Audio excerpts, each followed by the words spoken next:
마가복음입니다.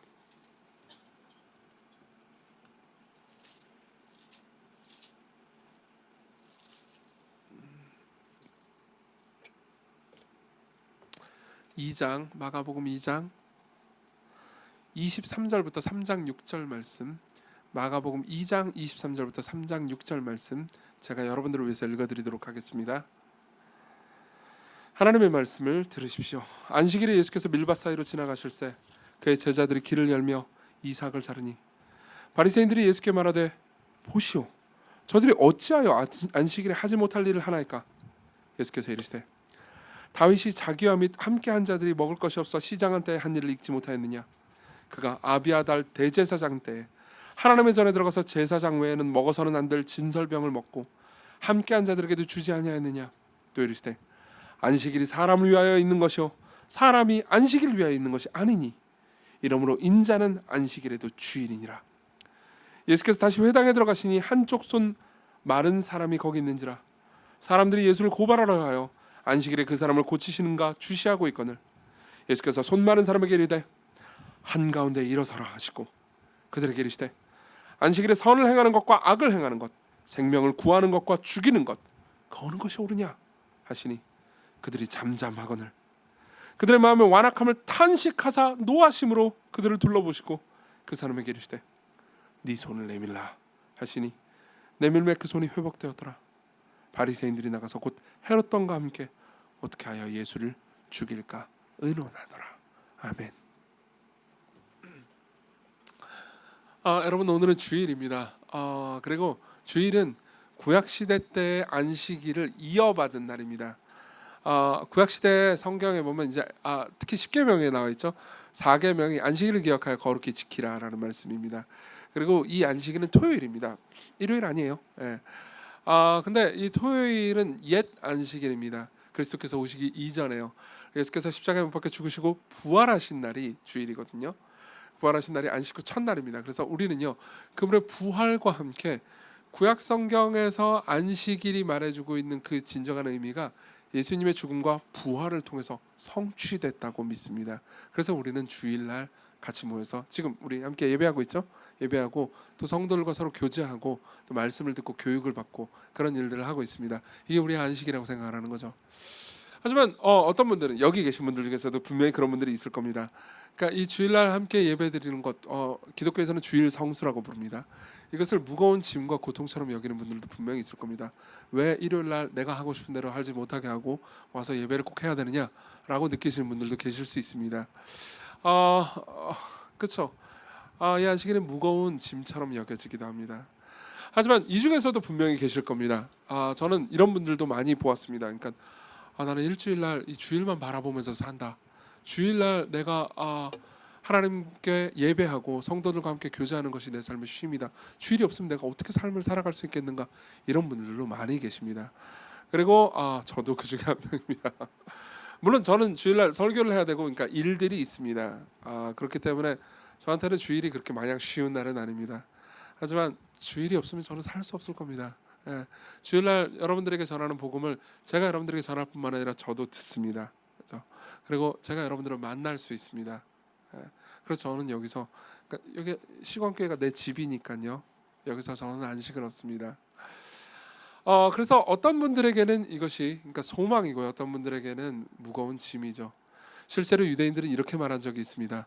유대인이 안식일을 지키는 것이 아니고 안식일이 유대인을 지켰다고요. 무슨 말입니까? 그러니까 우리는 유대인들은 유대인이 안식일을 일을 안 하면서 지킨 거라고 생각했는데 사실 그렇게 지킴을 통해서 사실은 그 안식일이 유대인의 신앙을 지켜줬고 정체성을 지켜줬고 유대인들을 복되게 했다는 거죠. 유대인들이 이렇게 말할 수 있다면요, 그리스도인들은 더 강하게 말할 수 있습니다. 우리가 주일을, 그리스도인들이 주일을 지키는 것이 아니고요, 주일이 그리스도인들을 지킨다고요. 그건 저 개인에게도 마찬가지입니다. 저는 대체로 주일을, 그러니까 인생을 통해서 그리스도인이 된 이후로 대체로 주일을 잘 지켰습니다. 하나님의 은혜 때문에요. 제가 잘났다기보다는요. 그리고 저는 지금 목사가 돼가지고 주일을 안 지키기 곤란한 상황에 처했습니다. 그렇죠? 그래서 저는 제가 주일을 지킨 거라고 생각했습니다. 근데 나중에 보니까요, 주일이 저를 지켰더군요. 예, 주일이 제 신앙을 지켰을 뿐만 아니라 제 삶에서 불안해하고 흔들려하고 통제하고 싶은 욕구를 억눌러줬고 제게 삶의 평안과 안식을 가져다 줬습니다. 주일이 없었으면 저는 그러니까 이렇게 행복하지 못했을 겁니다. 예. 자, 그럼 뭐가 문제일까요? 어떤 분들은 여기 계신 분들 중에서 어떤 분들은 주일 성수를 무거운 짐으로 여길 겁니다. 어떤 분들은 주일이 없으면 살 수 없어라고 말할 겁니다. 도대체 무슨 문제가 있는 걸까요? 지금 우리가 읽은 본문은요, 두 가지 에피소드가 결합된 내용입니다. 그리고 두 가지 에피소드 전부 다 그러니까 안식일 논쟁과 연관이 있습니다. 그리고 예수께서는 심지어 우리가 좀 이따 보겠지만 3장 5절에 보면 이 문제 때문에 분노하시기까지 하죠. 예. 무슨 문제일까요? 우리가 이 안식일에 대해서 그러니까 오해하고 있는 문제들은요 여러 가지가 있고 그리고 이 본문들을 통해서 우리는 그것을 짚어볼 필요가 있습니다. 그래서 저는 이 본문을 근거로요. 첫 번째로는 그러니까 안식에 대한 오해가 무엇인지를 여러분들에게 말씀드리겠습니다. 그리고 두 번째로는요 안식일에 대한 바른 이해가 무엇인지 말씀드리겠습니다. 그리고 마지막으로 우리 구주가 왜 안식일의 주인이신지 그리고 안식일의 주인이 우리를 위해서 무슨 일을 하셨는지에 대해서 말씀드리겠습니다. 하나씩 보도록 하죠. 먼저 3장 5절을 보겠습니다. 3장 5절을 보면 이런 말씀이 있습니다. 그들의 마음이 완악함을 탄식하사 노하심으로 그들을 둘러보시고. 자, 예수께서 지금 분노하셨다는 겁니다. 그럼 왜 분노하셨을까요? 예. 아까 말씀드렸듯이 이 이야기는 그러니까 두 가지 에피소드입니다. 첫 번째 에피소드는 2장 후반부에 나옵니다. 2장 후반부에는 예수께서 안식일에 제자들과 함께 돌아다니시다가 밭에서 밀 이삭을 잘라 먹은 사건을 보고 있습니다. 그러니까 그때 당시 유대의 율법에서는 이제 다른 사람의 밭이라 하더라도 이삭을 잘라서 먹는 것은 배가 고파가지고 이삭을 잘라 먹는 것은 죄가 아니었습니다. 그건 당연한 권리기도 했어요. 왜냐하면 유대인들 특히 이제 구약의 율법 신명기는요 가난하고 배고픈 사람들이 음식을 먹는 거에 대해서 엄청나게 관대했고 그리고 그걸 대접하는 것이 의무였습니다. 그러니까 지금이야 도둑질이잖아요. 근데 그때 당시는 절대 도둑질이 아니었습니다. 오히려 올바른 것이었죠. 그러면서 그러니까 제자들은 배가 고팠습니다. 그리고 밀 이삭을 잘라 먹었죠. 그러니까 이 지점에서 현대인들이 잘 적용을 못하는 부분이 있습니다. 아니 배고프다고 그래가지고 좀 이따 밥 먹으면 되지 밀 이삭을 잘라 먹어? 이런 식으로 반응하는 분들이 많거든요. 근데 여러분 생각해보세요. 여러분들이 배고프다. 우리가 보통 배고프다는 건 어제 저녁을 먹고 나서 오늘 지금까지 한 끼도 못 먹었는데 배가 너무 고프다. 이따가 밥 먹어야지. 우리가 보통 이럴 때 배고픔이라는 단어를 쓰잖아요. 근데 고대 근동의 1세기의 사람들이 배고프다고 말할 때는 최소 몇 날 며칠을 아무것도 먹지도 못하고 마시지도 못한 겁니다. 그러니까 굉장히 배고픈 상황이었겠죠. 그러니까 생존과 연관된 배고픔인 겁니다. 그런 상태에서 밭을 발견했고 미리삭을 잘라 먹었습니다. 근데 문제가 있었습니다. 어떤 문제였냐면요. 당시에 안식일을 지키는 규정들이 꽤나 엄격했다는 겁니다. 여러분들이 구약 성경에 익숙하신 분들이라면 구약 성경의 모든 계명들, 특히 안식일의 계명도 구체적으로 어떻게 지켜야 되는지에 대해서 아무것도 말해주지 않는다는 것을 알게 될 겁니다. 실제로 말이 거의 없어요. 그냥 안식일을 기억하고 그렇게 지키라고만 말하고 그렇지 그때 뭘 해야 되는지 뭘 하지 말아야 되는지 아주 구체적이고 상세한 규정 같은 것들은 존재하지 않았습니다. 안식일을 어긴 사람들에 대한 처벌도 있고요. 안식일을 지키도록 장려하는 말씀도 있지만 세부 사항은 없는 거죠. 그렇죠? 그런 이후에 유대인들은 어떻게 했냐면 이 안식일을 어떻게 철저히 지킬 것인지에 대한 세부 사항을 작성하기 시작했습니다. 그리고 1세기 당시에 율법 해설서였던 미시나라는 책에 보면요 39가지의 세부 규정이 있었습니다. 안식일날 뭘 하면 안 되고 뭘 하면 안 되고 뭘 하면 안 된다 이런 것들이었죠. 그리고 이 내용들을 당시의 사람들은 다 숙지하고 있었습니다. 심지어 사해사본 보면 더 빡센 공동체가 있는데 거기에 보면 안식일날 뭘 하면 안 된다라는 더 빡세고 힘든 규정들이 더 많이 있었죠. 예. 그리고 그 중에 하나가 39개의 규정 중에 하나가 그러니까 수확을 금지하는 거였습니다. 근데 보세요. 미삭을 잘라 먹었어요? 이거는 수확한 거잖아요. 그러니까는 이건 안식일을 어긴 거였다는 거죠. 그리고 예수님한테 가서 바리새인들이 따집니다. 저들이 어찌하여 안식일에 하지 못할 일을 합니까? 그러니까 예수께서 이렇게 얘기하시죠. 다윗이 옛날에 성전에 가가지고 빵을 먹은 것을 기억하느냐라고 묻죠. 실제로 구약성경에 그 기록이 나와 있습니다. 원래 성전에 들어가서 빵을 먹는 것은 제사장 외에는 하면 안 되는 거였습니다. 근데 다윗은 제사장이 아니었고 그럼에도 불구하고 성전에서 빵을 먹었죠. 다윗은 아주 극한 고통과 굶주림 가운데 시달리고 있었습니다. 그리고 하나님께서는 그것을 벌하시지도 않았고 그냥 자연스럽게 넘어갔습니다. 그런 것과 마찬가지로 하나님께서는 이들을 정죄하지 않으신다. 그러면서 이제 인자는 안식일의 주인이시다 이렇게 이야기를 하죠. 이게 첫 번째 에피소드입니다. 그리고 두 번째 에피소드는요. 바로 그 직후의 에피소드인 것 같은데요. 3장 초반에 있습니다. 예수님께서 회당에 들어가시죠. 회당에 들어가시는데 한쪽에는 손 마른 사람이 있었습니다. 그러니까 손이 마랐다는 건 손이 오그라들어가지고 펴지지 않는 것을 가리킵니다. 아마도 뇌성마비의 영향일 거라고 학자들은 추측합니다. 그리고 그래가지고 이제 굉장히 고통스러운 삶을 사는 사람인 거죠. 그래서 마침 또 그날은 안식일이었고요. 그리고 예수께서는요, 그러니까 그 사람을 고치실 의향이 있으셨던 것 같습니다. 그리고 2절에 보면요, 3장 2절입니다. 사람들이 예수를 고발하려 하여 안식일에 그 사람을 고치시는가 주시하고 있었습니다. 이건 참 재미있는 구절입니다. 왜냐하면 보세요. 이 말은 뭐냐면은 사람들이 예수님이 병 고칠 능력이 있다는 것을 알고 있었다는 겁니다. 그렇죠? 보세요. 여러분들이 생각해보세요. 여러분들이 어떤 사람이 있는데 그 사람이 맨날 병을 고친다고 해보세요. 그럼 당연히 자연스러운 반응은 뭘까요? 그 사람을 비범한 인물로 여기면서 그 사람의 말을 잘 듣고 따르는 것 아니겠습니까? 근데 예수께서 병 고치는 능력이 있는 걸 알면서도 사람들은요 보고 있습니다. 따르기는커녕 쳐다보고 있죠. 저 사람이 안식일인데 오늘 안식일이잖아. 병을 어떻게 고칠 수 있어? 병을 고치는지 안 고치는지 쳐다봐야지. 그건 뭘 의미하죠? 속으로는 고쳐라, 고쳐라, 고쳐라. 병을 고쳐라. 그래가지고 내가 너를 고발하게. 여러분 이런 심정이 뭔지 아실 겁니다. 그리고 예수께서는요 그 사람들이 그런 마음을 가지고 있는 것을 다 아셨습니다. 그래서 어떻게 하냐면은 그 손 마른 사람한테 일어나라고 하시죠. 한가운데 일어나라. 그리고 나서 사람들에게 묻습니다. 손 마른 사람들한테가 아니고 사람한테가 아니고 다른 사람들한테 묻죠. 안식일에 선을 행하는 것과 악을 행하는 것, 생명을 구하는 것과 죽이는 것 어느 것이 옳으냐 하시니. 물론 당연히 미시나에 있는 39개 규정에서도 안식일날 병을 고쳐서도 안 된다 이런 말은 없었어요. 당연히 병은 아무나 고칠 수 있는 것도 아니니까요. 그렇죠? 그런 규정 같은 것들은 없었습니다. 그리고 병을 고치면 되죠. 근데 사람들은 예수님이 병을 고친다. 그러니까 뭘 한다는 게 싫은 겁니다. 그렇죠? 그래가지고 이렇게 물어볼 때 당연히 예상되는 자연스러운 답변은 뭘까요? 병을 고치는 게 옳습니다. 생명을 살리는 게 옳습니다. 이게 자연스러운 답변 아니에요? 근데 그 답을 하기가 싫었습니다. 사람들은요. 옳은 건데 옳은 걸 옳다고 인정하는 게 싫은 거죠. 이걸 보고 뭐라고 말하죠? 마음이 완악하다고 말하죠.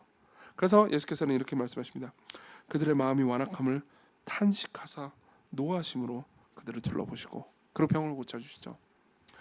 자, 여기서 주목해야 되는 것은 그분이 분노했다는 겁니다. 근데 그분의 분노가 단순한 분노가 아니었습니다.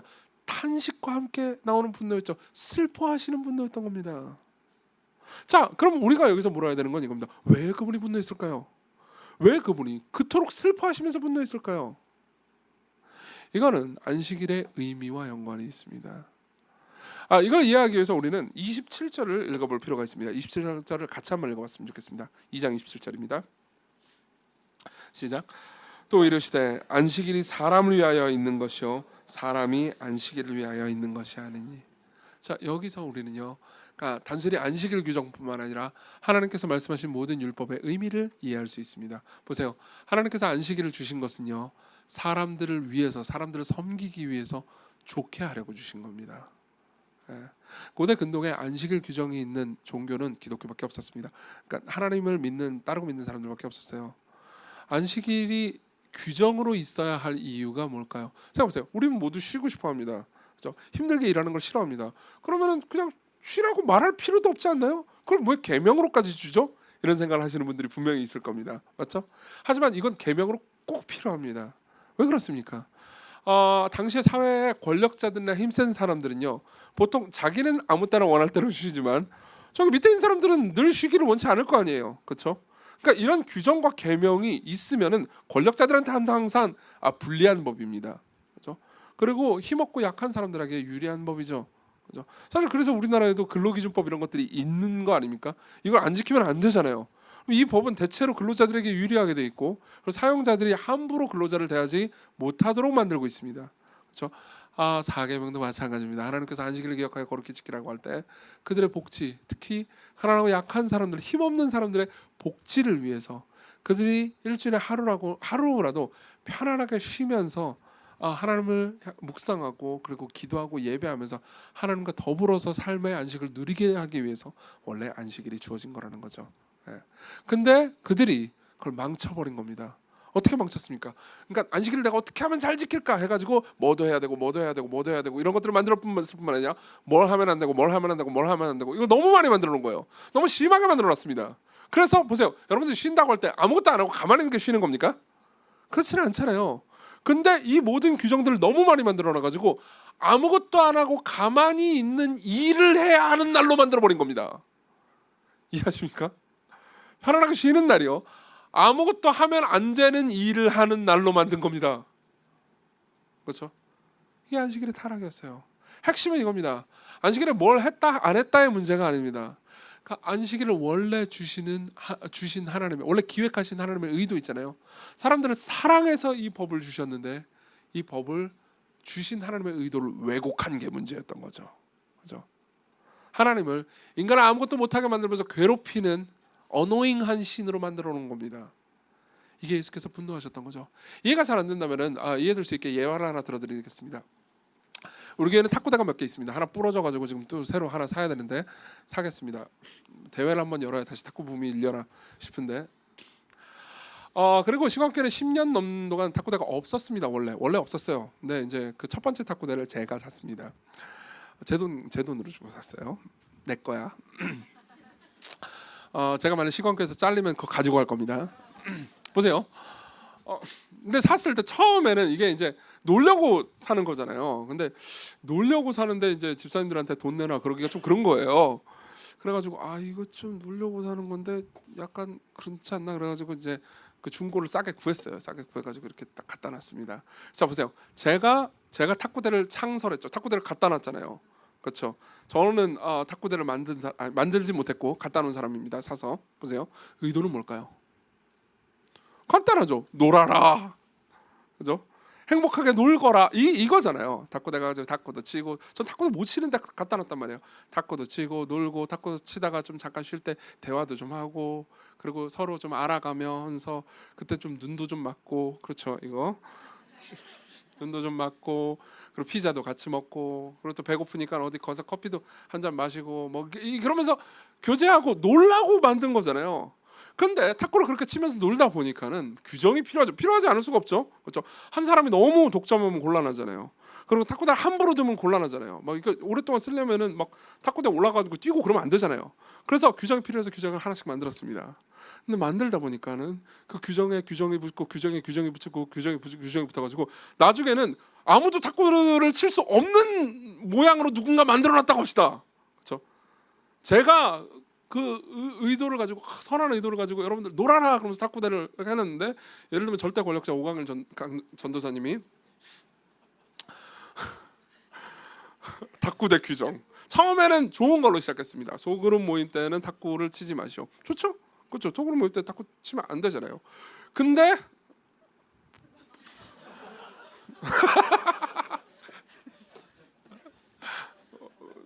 뭔 얘기했지? 소그룹 모임 때 탁구 치면 안 되잖아요.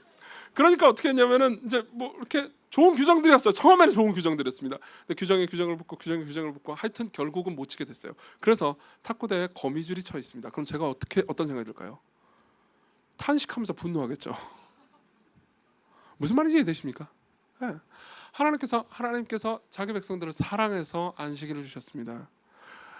근데 이 안식일을 망쳐버렸어요. 왜 그랬을까요? 이유는 간단합니다. 계명을 오해했기 때문입니다. 사실은요 4계명뿐만 아니라 모든 계명이 하나님께서 자기 백성들을 사랑해서 주신 거였습니다. 괴롭히기 위해서 주신 것이 아니었습니다. 근데 우리는 6계명을 압니다. 살인하지 말라. 난 살인 안 하는데. 사실 6계명의 가장 깊은 거는요 미워하지도 말고 분노하지도 말라는 계명입니다. 이건 너무 우리를 옥죄는 고통스러운 것 아닌가요? 여러분 생각해보세요. 누가 여러분들을 미워하면 좋습니까? 누가 여러분들 향해서 늘 분노하면 좋습니까? 아니잖아요. 그렇죠? 이 계명이 있음으로써 살인하지 말라는 계명이 없어봐요. 그럼 어떻게 되겠습니까? 힘세고 강한 사람이 내가 저 약자들의 재산을 뺏기 위해서 다 죽여버려야지. 그래도 상관없는 겁니다. 그렇죠? 그렇기 때문에 하나님께서 여러 계명들을 주신 것은 지금 10가지의 계명을 다 설명할 시간은 없지만 모든 계명들은요 다 사람들을 사랑하고 섬기기 위해서 주신 것이 사람들을 괴롭히기 위해서 주신 것이 아니었습니다. 그러나 인간은요 계명을 주신 하나님을 오해하기 시작했죠. 최초의 오해는 에덴 동산에서 있었습니다. 하나님께서 인간을 만드셨습니다. 그리고 인간을 만드시고 너무나 좋아하셨어요. 하나님은 인간을 참으로 좋아하셨습니다. 그리고 다른 것들을 만드실 때는 보시기에 좋았더라 그랬는데 인간을 만드시고 나서는 보시기에 심히 좋았다라고 말씀하시죠. 너무 좋았어요. 그래서 인간은 짜잔 하고 태어나자마자 아무것도 없었습니다. 보세요. 하나님께서는 6일 동안 일을 하시고 인간을 만드셨잖아요. 근데 인간 입장에서는 짜잔 하고 자기가 태어나는 순간 뭐죠? 바로 안식일이에요. 그죠? 그럼 뭐 합니까? 그때부터 노는 거죠. 그죠? 일하지 않아도 먹을 것이 그득했습니다. 그 모든 과일과 그 먹을 것은요, 자기의 힘으로 자기가 씨를 심은 것도 아니었고요, 자기가 키운 것도 아니었습니다. 아담은 아무것도 할 필요가 없었어요. 그리고 누리죠. 그리고 하나님께서는 딱 한 가지만 금지하십니다. 뭘 하라는 것도 아니었어요. 그냥 아무것도 안 하고 있으면 된다는 겁니다. 딱 한 나무를 지정하시고요, 그리고 그 나무의 열매를 먹지 말라고 하시죠. 많은 학자들은 여기에 동의합니다. 그 나무가 어떤 특별한 나무가 아니었을 거라는 걸. 뭐 성분이나 뭐 그 안에 독성이 있거나 그런 게 아니에요. 그냥 흔한 무화과 나무들 중에 하나였을 겁니다. 흔한 사과나무, 그러니까 다른 대체제들이 얼마든지 있는 그 중에 하나였을 거죠. 딱 하나만 지정하십니다. 그리고 이걸 먹지 말아라. 금지는 최소한이었습니다. 그냥 먹지 말라는 거였어요. 무슨 말이냐면요, 만지지 말아라 이렇게 말씀하신 적이 없습니다. 만져도 돼요. 그리고 요게 탐스럽네, 이거 가지고 야구를 해야겠다, 괜찮습니다. 예. 농구를 해야겠다, 상관없어요. 예. 이걸 갈아가지고 내 피부에 발라야겠다, 바르면 됩니다. 그냥 먹지만 말라고 하셨죠. 왜 그랬을까요? 왜 그랬을까요? 하나님이 이유를 설명해 주시지 않습니다. 물론 우리는 이유를 압니다. 그렇지만 설명해 주시지 않습니다. 아담한테 설명해 주시지 않아요. 왠지 아십니까? 이유를 모르고 하나님의 성품을 신뢰하면서 그 명령을 지키게 하시기 위해서였죠. 그리고 이유는 간단했습니다. 그렇게 어렵지도 않았어요. 그 나무는요, 동산 중앙에 있었습니다. 여러분들이 세가족반을 이수했다면 이걸 기억하실 겁니다. 그 나무는요, 동산 중앙에 있었습니다. 그리고 아담이 어디를 가든 그 나무를 볼 수밖에 없었죠. 그렇죠? 그리고 그 나무를 보면서 물론 하나님은 살아계시지만 아담은요, 그 하나님을 느꼈지만 하나님은 늘 눈에 보이는 방식으로 나타나지 않으셨습니다. 그렇죠? 그리고 아담은요, 눈에 보이지 않는 하나님을 신뢰하고 삶을 살았어야 했습니다. 보이지 않아도 믿음으로 하나님을 신뢰하고 걸었어야 했죠. 근데 보세요. 그러면 이 에덴 동산이 내 거라고 착각하게 되기 쉽잖아요. 근데 중앙에 내게 금지된 게 하나 있습니다. 그걸 보면서 무슨 생각이 들까요? 맞아, 이 동산의 주인이 내가 아니었지. 이 동산은 내 게 아니었지. 하나님께서 이 모든 것을 주신 거지. 그러면서 하나님을 생각하게 하는 거였죠. 그런 식으로 하나님을 생각하는 걸 뭐라고 말하죠? 예배라고 말합니다. 예. 동산 중앙에 있는 나무는요, 예배를 위한, 그러니까 그들이 하나님을 예배하고 경외하기 위한 그런 기능을 하기 위해서 가운데 주어진 거였습니다. 여러분, 지금 주일 예배, 즉 안식일도 마찬가지입니다. 우리 주일 성수도 마찬가지예요. 삶을 살 때 6일 동안 삶을 열심히 여러분들이 살잖아요. 그럼 여러분들은 내 인생이 내 거라고 착각하기 쉽습니다. 근데 이날 여러분들은요, 맞아, 하나님이 내 인생의 주인이시지. 내가 나를 돌보는 게 아니고 하나님께서 나를 돌보고 계셨지. 내가 왜 염려하고 있었지? 이런 생각을 하게 되죠. 그죠? 이게 바로 원래 선악과가 있었던 기능이었습니다. 그러나 뱀이 왔고요, 뱀이 말하죠.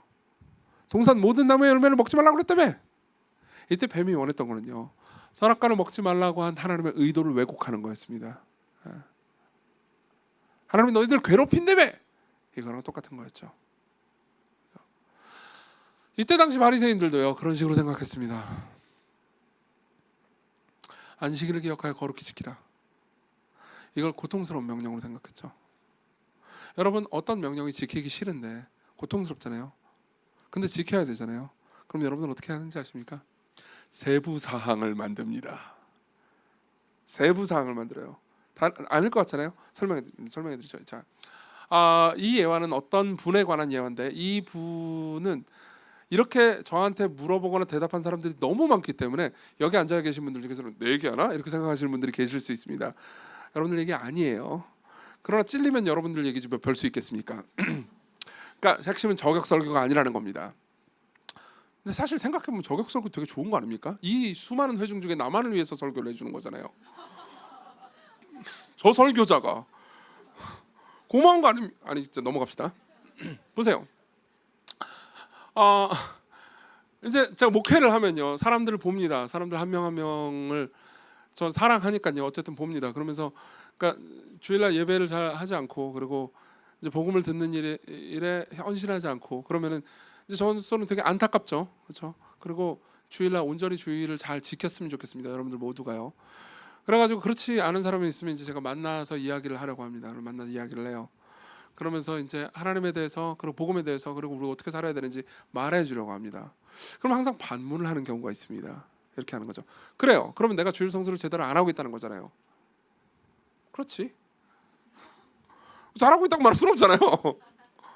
그래요. 그럼 좋습니다. 어디까지 하면 되는데요? 어디까지 하면 주일 성수를 인정해 줄래요? 예배 드리고 집에 가면 됩니까? 아니면 그 소그룹까지 하면 되는 거예요? 소그룹까지 하고 그 다음에 오후 예배까지 해야 되는 겁니까? 오후 예배 끝나고 치킨까지 먹어야 되는 거예요? 그럼 제가 뭐라고 해야 될까요? 아니 그런 의미가 아니야. 그런 의미가 아니에요. 뭘 어떻게까지 하면 내가 신앙생활 잘한다고 인정해 줄 거예요? 아니 그런 의미가 아닙니다. 여러분 생각해 보세요. 여러분들이 연애를 하고 있습니다. 혹은 여러분들이 결혼한 분들이 여러분들이 남편과 아내가 있습니다. 그리고 결혼하거나 아니면 애인 같은 경우에는 주기적으로 데이트를 해야죠. 그럼 여러분들의 애인이 묻습니다. 토요일날 힘들어요. 내가 토요일날 당신과 함께 있는 것이 너무 고통스러운데 어디까지 해야 데이트로 인정해 줄래요? 토요일날 저녁 식사까지 꼭 해야 되는 건가요? 낮에 만나가지고 영화 보고 커피 마셨으면 됐잖아요. 저녁 식사를 안 하고 집에 가면 데이트로 인정을 안 하는 겁니까? 내가 당신을 안 사랑하는 걸로 여겨지는 거예요. 그러면은 연애를 하는 사람 입장에서는 할 수 있는 말이 뭡니까? 둘 중에 하나밖에 없죠. 헤어져. 하나는 헤어져요. 그래 집에서 평생 놀아라. 아니면 또 다른 문제가 있습니다. 내가 이 사람을 사랑해요. 그러니까 헤어지기를 내가 싫어. 그럼 어떻게 하죠? 그런 의미가 아니야라고밖에 말할 수가 없죠. 이걸 어떻게 설명합니까?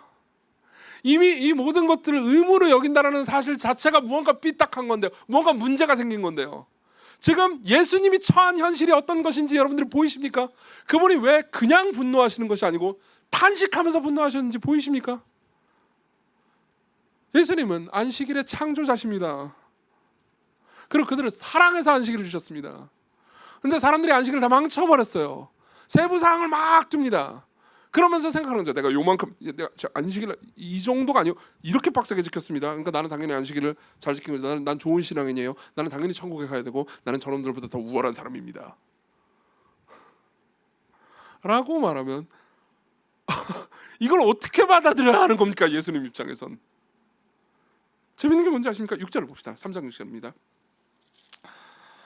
바리새인들이 나가서 곧 헤롯 왕과 함께 어떻게 하여 예수를 죽일까 의논하니라. 보세요. 이 모든 상황이 펼쳐지고 바리새인들은 예수님을 죽이려고 합니다. 근데 누구와 함께죠? 헤롯 왕과 함께요. 이건 대단히 학자들이 굉장히 흥미로워하는 부분입니다. 왠지 아십니까? 당시에 헤롯 왕과 바리새인들은 서로 원수였습니다. 헤롯 왕은 세속주의자들이었습니다. 무슨 말이냐면요. 하나님의 율법을 지키고 하나님 뜻대로 산다 이런 거 싫어해요. 안식일을 왜 지켜요? 이들 중에서는 안식일을 지키는 사람들이 없었습니다. 그리고 바리새인들은요 안식일을 빡세게 지키는 사람들이었죠. 39개의 규정을 두고 그 밑에 세부 규정들을 더 두고 더 뒀습니다. 그래서 안식일을 진짜 이루고 있었습니다. 그럼 이 둘은 서로 원수 아니겠습니까? 실제로 서로를 싫어했습니다. 바리새인들은 지금으로 치면 정치적으로 우파에 가까웠습니다. 헤롯 왕은 좌파에 가까웠죠. 꼭 같지도 않았습니다. 그죠? 그리고 보통 우리가 정치적으로 서로 양쪽에 있는 사람들이 서로를 별로 안 좋아하듯 이때 헤롯 왕과 바리새인은요 서로를 극렬하게 싫어했습니다. 근데 문제는 뭐냐면 예수님을요 둘이 합쳐서 죽이고 싶어하게 만들 만큼 예수님을 싫어했다는 거죠. 무슨 말입니까? 예수님이 양쪽 모두에게 이해받지 못했다는 겁니다. 그도 그럴 것이 예수님을 따르던 사람들 있잖아요. 원래 세리와 죄인들과 문제 있는 사람들이 예수님을 따랐죠. 그렇죠? 당시에 세속주의자들도 예수님을 매력적으로 생각했습니다. 예수님은 그들을 정죄하지 않으셨거든요. 근데 그들이 예수님을 따르다 보면 갑자기 안식일을 지키기 시작했습니다. 이거는 헤롯 왕이 싫어할 만한 일이었죠. 그렇죠? 근데 이들이 안식일을 기쁨으로 지킵니다. 이건 바리새인들이 싫어할 만한 일이었죠. 그렇죠? 행복한 거예요. 제자들이 안식일날 막 잘라 먹고 우악 배부르다 이러고 있고 그리고 병 고치고 행복하게 주일을 안식일을 잘 지키면서 이 시간을 좋아하는 겁니다. 그리고 이것은 바리새인들에게든 헤롯 왕에게든 낯선 일이었죠. 그렇죠? 그래서 둘 다 싫어합니다. 그 말은 뭘 의미합니까? 둘 다 하나님의 율법을 오해하고 있다는 거죠. 여기 계신 분들 중에서도 그런 분들이 계실 겁니다. 여기 계신 분들 중에서도 안식일을 지키라는 이 주의를 잘 지키라는 주님의 계명을 무겁고 고통스러운 것으로만 받아들이는 분들이 계실 겁니다. 그리고 어떤 분들은요, 내가 이만큼 했잖아, 나 정도면 괜찮은 사람이지 라고 생각하는 분들이 계실 수도 있습니다. 둘 다 그분은 오해하고 있는 거죠. 둘 다 그분을 오해하고 있습니다. 그분은 여러분들을 위해서 안식일을 만드셨습니다. 자, 두 번째로 넘어가죠. 그럼 안식일을 어떻게 이해할 수 있습니까? 안식일을 잘 지키면 여러분들은 어떻게 됩니까? 우리가 먼저 생각해야 되는 건 안식일의 원의도입니다. 사실 원의도를 어느 정도 얘기했지만 좀 더 깊이 들어갈 필요가 있습니다. 안식일을 어떻게 지키는 걸까요? 안식일을 지킨다는 건 도대체 뭘 의미하는 걸까요? 안식일을 지킨다는 게 뭘 의미하는 걸까요? 라고 물어보면 여러분들은 여러분들 똑같이 생각할 겁니다. 그러니까는 그런 의미잖아요. 그러니까 예배도 드리고 소그룹도 하고 시간계 기본 세팅 다 한 다음에 집에 가라는 거잖아요. 그렇죠? 그리고 더 늦게 집에 가면 좋고, 이게 안식일을 거룩하게 지키라는 거잖아요. 여러분들 중에 이렇게 묻는 분들이 계실 겁니다. 자, 보세요. 저는 그렇게 말하고 싶지 않습니다. 그러니까 제가 드리고 싶은 말씀은 이겁니다. 원래 최초의 안식일은 뭐였냐는 거죠. 최초의 안식일은 하나님께서 직접 만드셨습니다. 그렇죠? 하나님이 6일 동안 천지를 창조하셨습니다. 그리고 7일 때 안식일을 누리셨죠. 자, 퀴즈를 한번 내보죠. 저는 이 퀴즈 내는 거 되게 좋아하는데 사람들이 당황하기 때문입니다. 7일째 쉬셨습니다. 맞죠? 8일째 뭐 하셨을까요? 9일째는요? 다시 일해요? 아니요, 쉬셨죠. 왜요? 천지 창조는 완벽했거든요. 그럼 안식일 날 하는 일은요, 쉬는 게 아닙니다. 단순히 쉬는 게 아니에요. 즐기는 거죠. 그죠? 자신이 만든 모든 피조물을 보면서 즐거워하십니다. 생각해보세요. 우리는요, 안식일을 지킨다는 걸, 안식한다는 걸 이렇게 생각합니다. 그러니까 일하면 피곤하잖아요. 그러니까 피곤을 풀기 위해서 안식일을 지키는 거라고 생각해요. 하지만 하나님이 6일 동안 창조하느라고 피곤하셨을까요? 아니요, 그렇진 않았을 겁니다. 내가 6일 동안 이것도 저것도 하느라 너무 힘들었다. 아니요, 그분은 말씀으로 창조하셨잖아요. 말하느라 힘들었다 이거였을까요? 아니요, 그렇지 않았을 겁니다. 그렇죠? 그분은요, 안식일 날 누리고 계셨습니다. 뭘 누리셨을까요? 자신이 한 일이 완벽했다는 것, 더 손댈 것이 없다는 것. 더 손댈 게 없으니까 일할 게 없잖아요. 그러니까 즐기는 거죠. 안식하는 거죠. 이게 바로 안식일의 기원이에요. 그럼 여러분들이 안식일을 지킨다는 건 뭘 의미할까요? 물론 여러분들은요, 일주일 동안 열심히 사신 분도 있고 그렇지 않은 분도 계실 겁니다. 여기 계신 분들 중에서는 공부한 분도 계실 거죠.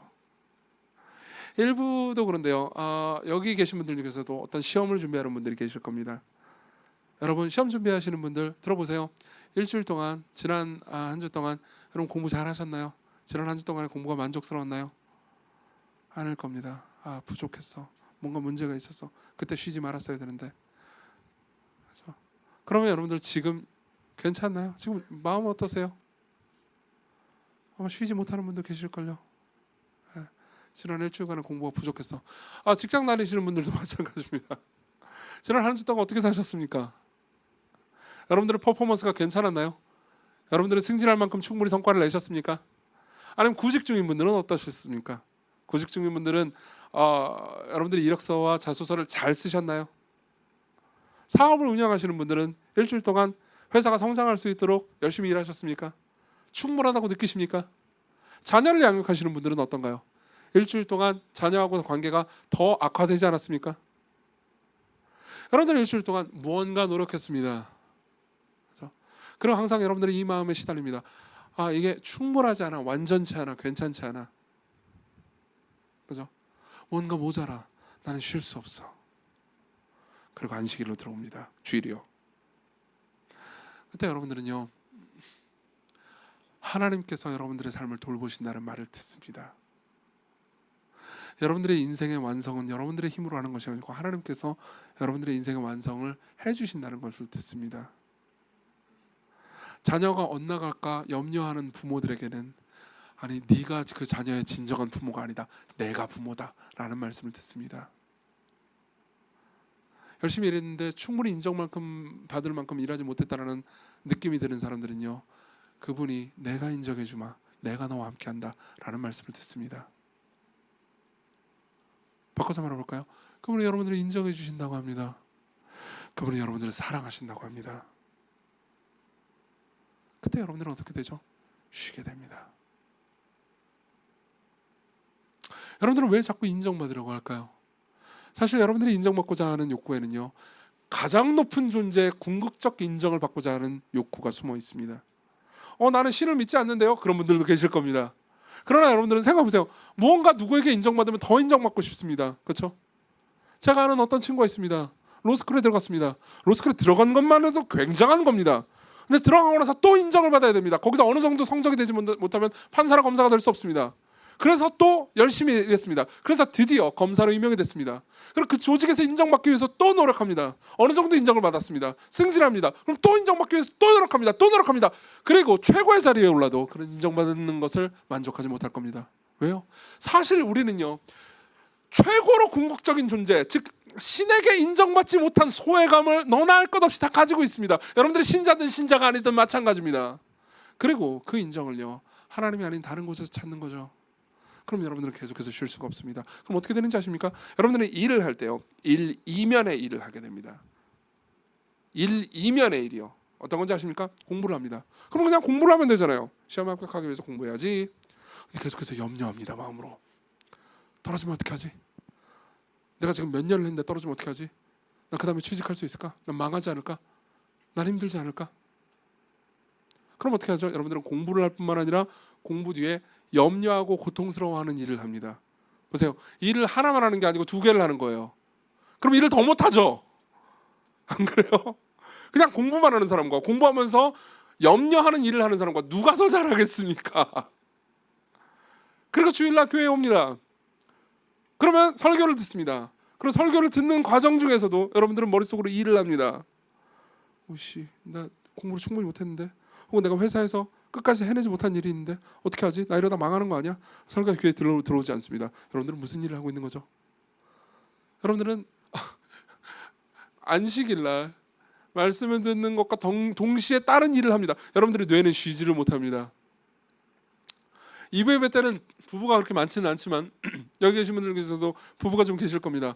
혹시 오시다가, 그런 분들 계실 거예요. 분명히 늘 있거든요. 차 타고 오시다가 부부싸움하고 오신 분들이 계실 겁니다. 저는 이런 분들을 놀려먹기를 좋아하죠. 손 들지 마세요. 그럼 여러분들은 머릿속에 어떤 생각이 들죠? 그죠? 저놈의 자식이 말이야. 그러면서 나를 화나게 만들었습니다. 그죠? 그럼 설교는 귀에 들어오지 않습니다. 마음속으로 아내에게, 남편에게 복수할 생각이 있죠. 여러분들은 쉬지 못합니다. 뭘 해도요. 그렇죠? 왜 여러분들은 스스로를 혹사시키십니까? 왜 여러분들은 놓지 못하십니까? 왜 여러분들은 그냥 일을 하는 것이 아니고 일을 통해서 자기를 증명하는 일까지 하시려고 하십니까? 그냥 공부를 하는 것이 아니고 공부를 통해서 자기를 증명하려고 하십니까? 성경은 이렇게 말합니다. 여러분들이 궁극적인 인정과 만족과 존경을 이미 얻었다고요. 여러분들이 예수님을 믿고 있다면요. 여러분들이 그 사실이 여러분들의 삶의 중심이 되잖아요. 그럼 여러분들은 그냥 일을 하게 됩니다. 예를 들어보죠. 여러분들 에릭 리들이라는 사람을 아시는지 모르겠습니다. 이분은 스코틀랜드 사람이고요. 스코틀랜드 장로교의 경건한 신자였습니다. 한편으로는. 그리고 이제 30대 이후에 중국으로 선교사로 갑니다. 중국에 선교하다가 순교를 하죠. 그런 걸로도 유명한 사람이지만 이 사람이 진작 더 유명한 것은 1924년 파리 올림픽 때 400m 금메달을 땄기 때문에 유명합니다. 이 사람은 엄청난 육상 선수였습니다. 그리고 이 사람은 독특한, 그 파리 올림픽 때 독특한 이슈가 하나 있었습니다. 이분은 아까도 말씀드렸듯이 경건한 그리스도인이었습니다. 그리고 이분은 원래 400m가 주종목이 아니었어요. 100m가 주종목이었습니다. 100m에서 세계 최강이었어요. 누구나 이 사람이 금메달을 딸 거라고 다 생각했습니다. 근데 정작 문제가 하나 있었습니다. 100m 하는 그날 주일인 거예요. 그날이 주일이에요. 그럼 여러분들 입장에서 그게 무슨 상관이야? 그냥 뛰어야지. 이런 생각, 압도적인 다수가 그렇게 생각하실 겁니다. 그리고 에릭 리더는 그렇게 생각하지 않았습니다. 무슨 소리야? 이날은 주일이라고. 난 예배 드릴 거야. 재미있는 사실이 하나 있습니다. 에릭 리더는요, 양쪽으로부터 늘 공격을 받았습니다. 여러분들 입장에서 에릭 리들이 공격을 많이 받았을 것을 예상할 수는 있을 겁니다. 그렇죠? 무슨 소리야? 주일은 일주일에 52번이나 있다고. 그리고 네 평생을 보면 엄청나게 많아. 그러니까 이 한 주 100m 뛴다고 그래가지고 너 아무 일 일어나지 마. 일어나지 않아. 그러니까 그냥 가서 뛰어. 이렇게 얘기하는 사람들이 엄청나게 많았습니다. 심지어 신자들 중에서도요. 그렇죠? 엄청나게 많은 사람들이 그건 너무 율법주의고 그건 너무 바보 같은 짓이고 이상한 짓이고 하여튼 뛰어 이렇게 얘기했습니다. 그리고 그런 사람들한테만 비난을 받은 게 아니었습니다. 실제로 에릭 리들의 전기를 보면 그 과정이 자세히 묘사되어 있습니다. 나중에 관심 있으면 한번 읽어보십시오. 카톡방에 이미 올렸더라고요. 영광을 위하여라는 전기가 있습니다. 그때 당시 영국에는요 왕립 주일 성수 협회라는 게 있었습니다. 되게 이상하죠. 우리나라는 뭐 기독교 문화권이 아니니까. 근데 당시에는 있었습니다. 그리고 주일 성수 협회는 그러니까 사람들이 주일날 뭘 하든 행복해하는 걸 싫어했습니다. 그리고 사람들이 행복해하는 것을 별로 좋아하지 않았습니다. 그들은 그러니까 사실상 율법주의자들이었습니다. 그러니까 그런 사람들이 스포츠를 좋아했을까요? 싫어했을까요? 싫어했죠. 당연히 싫어했죠. 그래서 에릭 리들이요 육상 선수라는 이유만으로 그를 싫어했습니다. 보세요. 재밌지 않습니까? 에릭 리들은요 예수님과 비슷합니다. 에릭은요 자신이 주일 성수를 잘 하기 때문에 하나님께서 자신을 구원해 줄 거라고 생각하지 않았습니다. 그냥 그 사람은 주일을 좋아했습니다. 그냥 그날 안식을 누리는 걸 놓칠 수 없었습니다. 그렇기 때문에 에릭은요 율법주의적으로 주일적으로 주일 성수를 한 것도 아니고 그렇다고 해서 주일을 무시하는 사람도 아니었습니다. 그렇지 100m 중요하지. 근데 그게 하나님의 백성들과 함께 주일을 누리는 것보다 중요하진 않아. 내 인생에서 제일 중요한 건 그분의 뜻에 따르는 거야. 그것은 양쪽 모두를 불쾌하게 했습니다. 예수님이 그랬듯이요. 그리고 이 이야기는요 100m의 출전을 안 하는 걸로 끝납니다. 그래서 비난을 엄청나게 받았죠. 근데 다행히 항상 해피엔딩으로 끝나서 다행인 건 사실이죠. 그 다음 날 400m가 있었습니다. 그리고 주종목이 아니었어요. 주종목이 아니었는데 그냥 금메달을 따버립니다. 물론 이 이야기는 해피엔딩으로 끝나서 귀감으로 남긴 하지만요 해피엔딩으로 안 끝날 수도 있었습니다. 그래도 에릭 리들은요 별로 개의치 않았을 겁니다. 왠지 아십니까? 에릭 리들의 일대기를 그린 영화가 있습니다. 이 영화는 명작이기 때문에 대단히 유명합니다. 불의 전차라는 영화가 있습니다. 근데 옛날 영화예요. 옛날 사람들은 이게 하여튼 아는 영화인데 제가 옛날 사람일까요? 어쨌든 이 영화는 그 BGM이 엄청 유명해요. 딴따다다단 딴따단 아세요? 모르시겠군요. 넘어갑시다. 근데요. 이 영화에 보면요 에릭 리들이랑 같이 뛰는 친구 그 에이브럼스라는 친구 두 명을 일대기를 그립니다.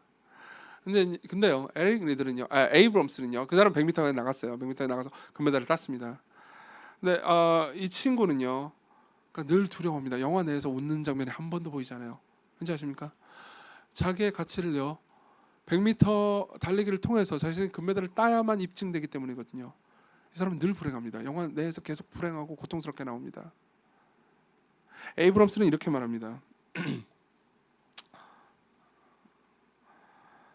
내 존재 자체를 증명할 시간은 10초밖에 없다고요. 그렇죠. 10초 안에 뛰어서 내가 의미가 있는 존재인 걸 확인해야 되니까요. 근데 에릭 리들은 다르게 말합니다. 동생한테 이렇게 얘기해요. 여동생한테 이렇게 말합니다. 하나님께서 나를 빠르게 만드셨어. 내가 달릴 때 나는 그분이 나를 기뻐하시는 걸 느껴. 내가 금메달을 못 따도 좋습니다. 경기가 주일날 잡혀서 주일날 못해도 상관없어요. 내 은사는 주일날 사용하라고 주어진 게 아닙니다.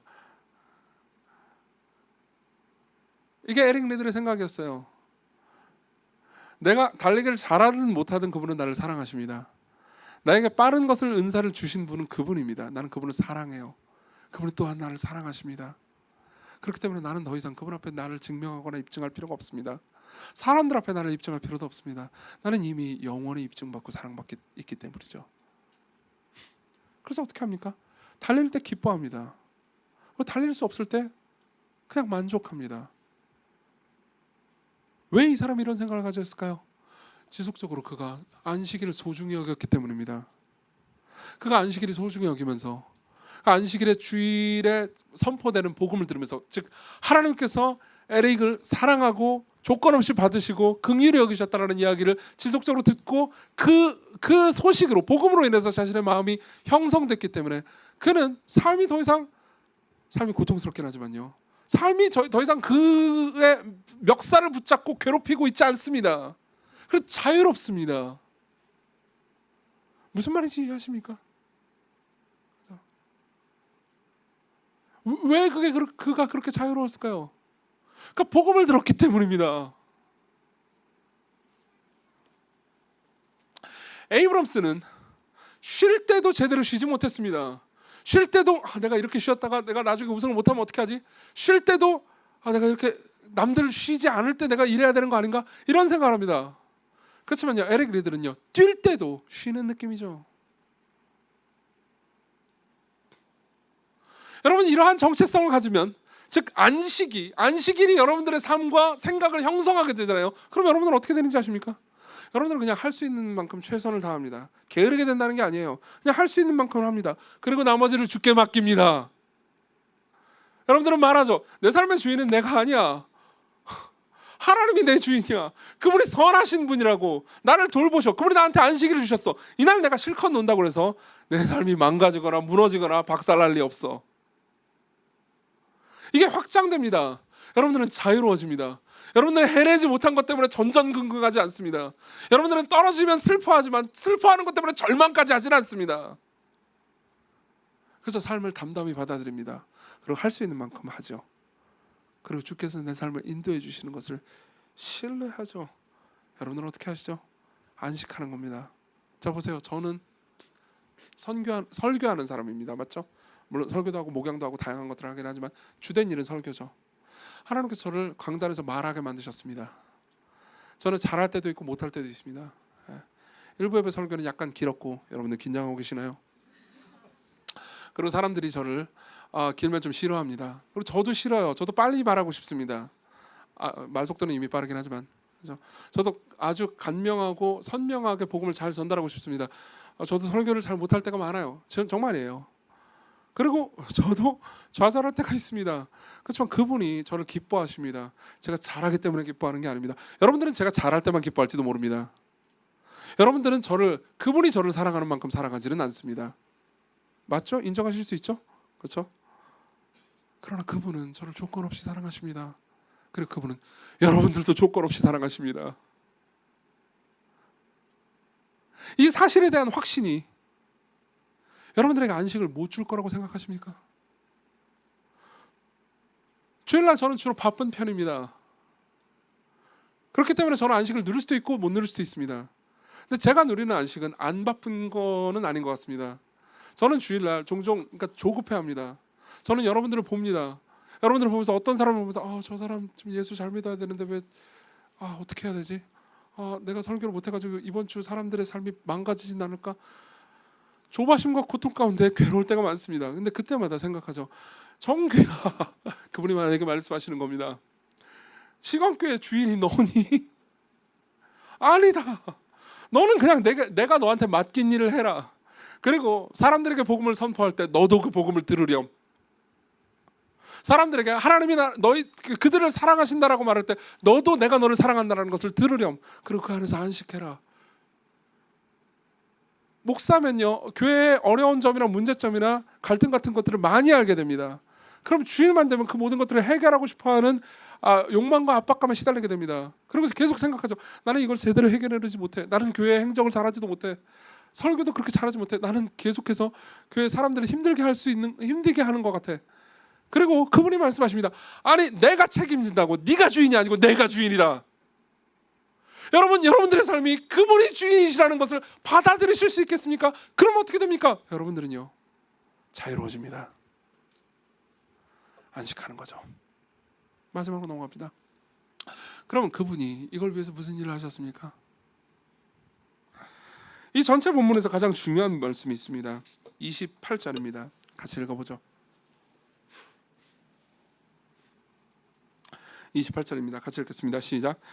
이러므로 인자는 안식일에도 주인이시니라. 인자는 예수님께서 스스로를 지칭하는 말입니다. 예수께서 이렇게 말씀하십니다. 내가 주인이다.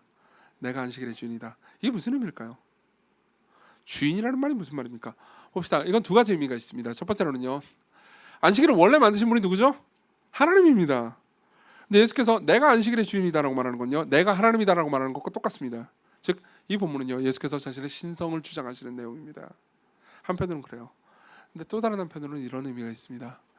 내가 주인이다. 그리고 내가 책임진다. 그리고 내가 이 모든 망가진 것을 보았다. 그리고 내가 고쳐내겠다. 내가 고쳐내겠다.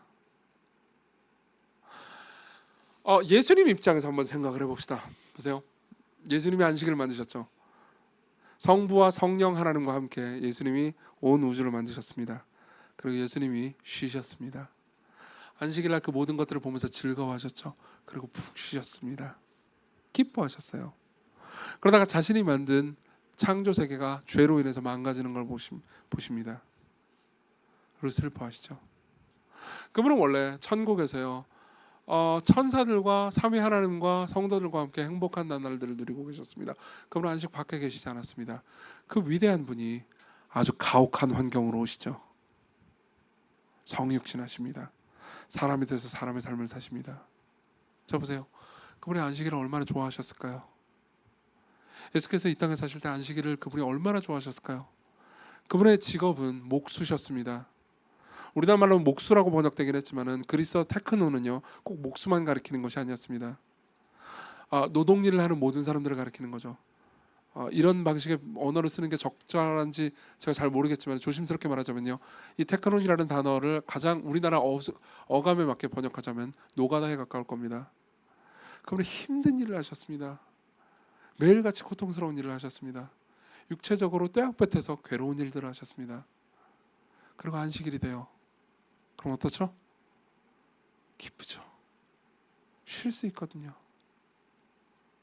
그때 안식일 날 회당에 가서 하나님의 백성들과 함께 시편으로 하나님을 찬양하고 성경 말씀을 들으면서 그날을 쉬면서 보냈습니다. 그리고 공생애를 시작하시죠. 공생애를 시작하실 그때 그분은 안식일 때문에, 자신이 안식일을 즐기고 행복해한다는 것 때문에 사람들의 비난을 받는 것을 봅니다. 그분은 원래 좋으셨습니다. 안식일날 배가 너무 고픈데 이삭밭이 있습니다. 그래서 이삭을 잘라서 먹습니다. 행복하게 보내시죠. 안식일날 저기 병자가 있습니다. 내 사랑하는 백성이에요. 그래서 내가 고쳤습니다. 행복한 날이죠. 그렇게 안식일을 행복하게 보내고 있는데 자신을 비난합니다. 자신이 안식일에 행복하다는 이유만으로. 그리고 그분의 안식일은 점점 불행해지기 시작합니다. 그리고 나서 그분의 마지막 날이 오죠. 그분의 지상생의 마지막 날이요. 그분이 십자가 앞에 서셨을 때 그분은 고통을 당하십니다. 그분이 십자가에 달린 날이 어떤 날이었죠? 무슨 요일이었죠? 금요일이었습니다.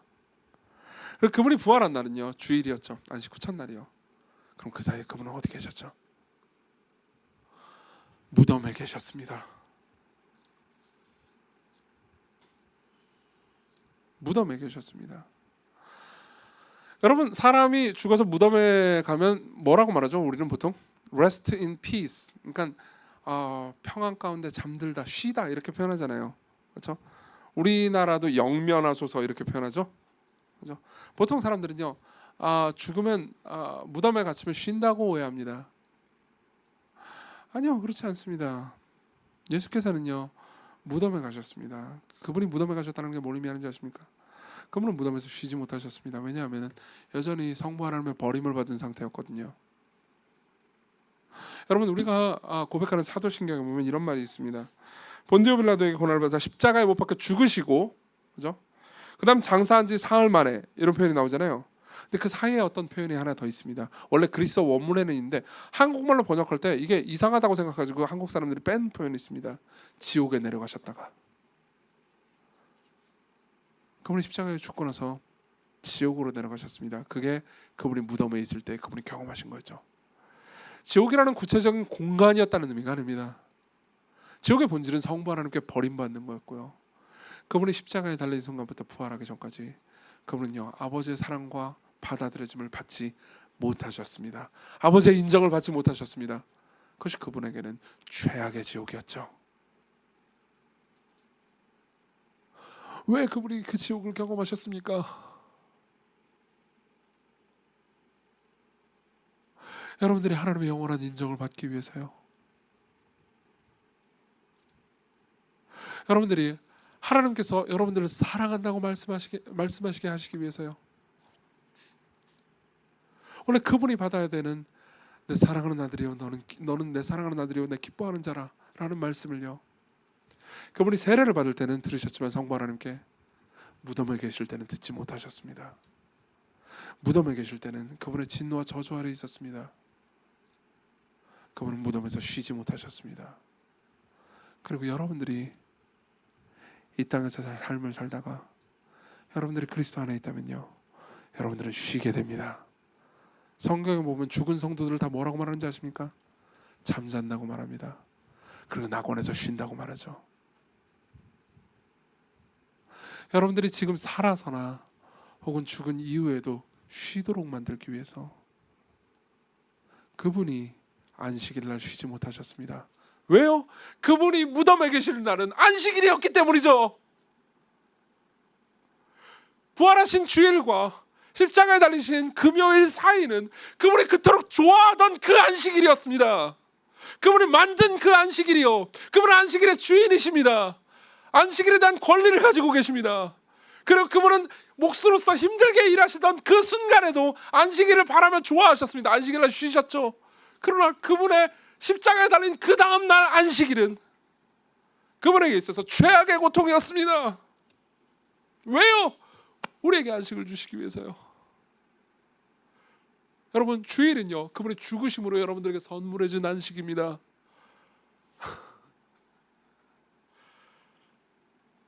두 가지 적용을 하고 마치겠습니다. 첫 번째입니다. 안식일을 지속적으로 지키십시오. 주일을 지키십시오. 주일날 지속적으로 복음을 듣고 자신의 마음을 형성하십시오. 오늘 저는 복음을 여러분들에게 전했지만 다 이야기하지 못했습니다. 지금 제가 꽤 길게 설교했음에도 불구하고 여러분들에게 필요한 이야기를 다 하지 못했어요. 안식일과 안식에 관해서요. 여러분들은 지속적으로 복음을 들을 필요가 있습니다.